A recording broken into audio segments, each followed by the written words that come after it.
Bonjour tout le monde, j'espère que vous avez passé un beau Noël et un beau jour de l'an. Si ce n'est pas le cas, peut-être que la vidéo présente pourra vous être utile, je le souhaite. Parce que je vais vous parler d'un super pouvoir que nous avons tous, le pouvoir de faire des choix.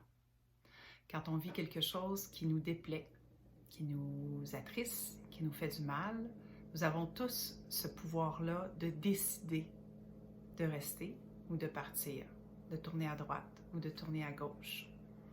Décider ce qu'on a envie de vivre vraiment pour être fondamentalement bien et heureux. C'est sûr que de prendre des décisions, faire des choix, c'est pas toujours facile. Il y a des conséquences qui sont en lien avec certaines décisions importantes dans notre vie. Des conséquences qu'on trouve parfois très, très lourdes aussi. Il faut se rappeler que lorsqu'on fait un choix qui est seulement en lien avec notre logique, un choix qu'on fait avec notre mental, les conséquences seront toujours très lourdes à porter. Par contre, un choix que l'on fait qui est en résonance avec ce que l'on ressent profondément dans notre cœur, oui, il y aura des conséquences aussi qui vont être, bien sûr, inconfortables au début.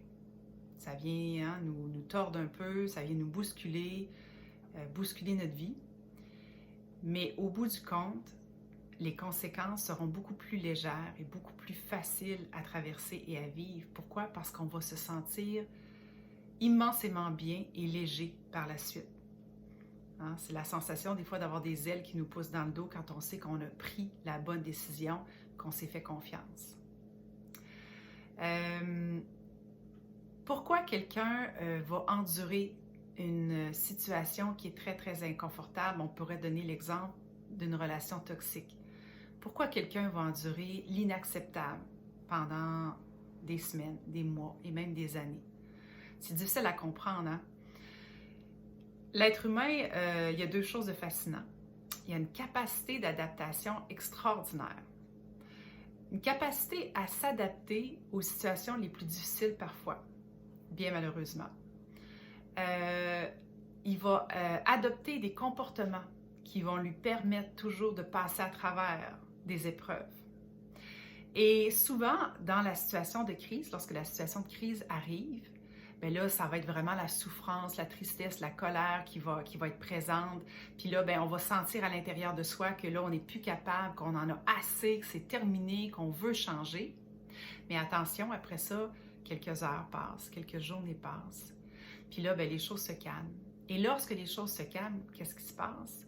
On vient banaliser l'événement qui s'est produit, puis qui nous a blessés, puis qui nous a fait mal. On vient se faire croire finalement que c'est pas si pire que ça, puis qu'il y en a d'autres qui vivent bien pire que nous, puis qu'on n'a pas raison de se plaindre parce que peut-être qu'on a une belle maison, puis parce qu'on est en santé, parce qu'on a fait un beau voyage le mois passé. Comprenez-vous?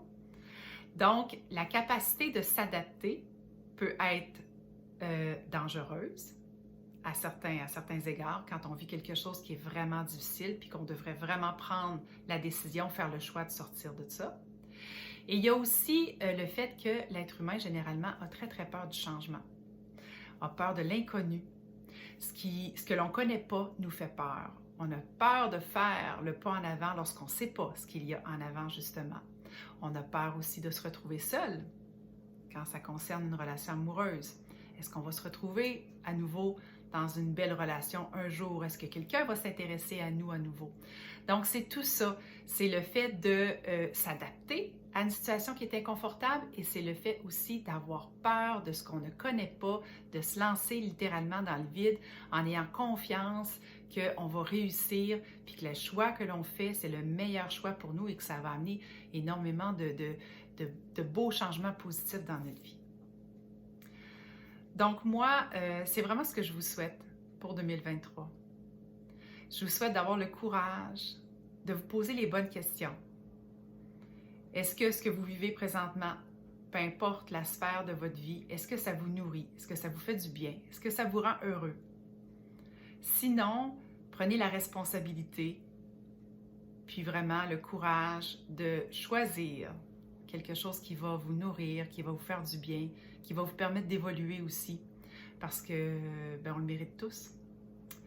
Alors, ben là-dessus, je vous souhaite une belle année 2023 en attendant la prochaine vidéo et le prochain partage. À bientôt!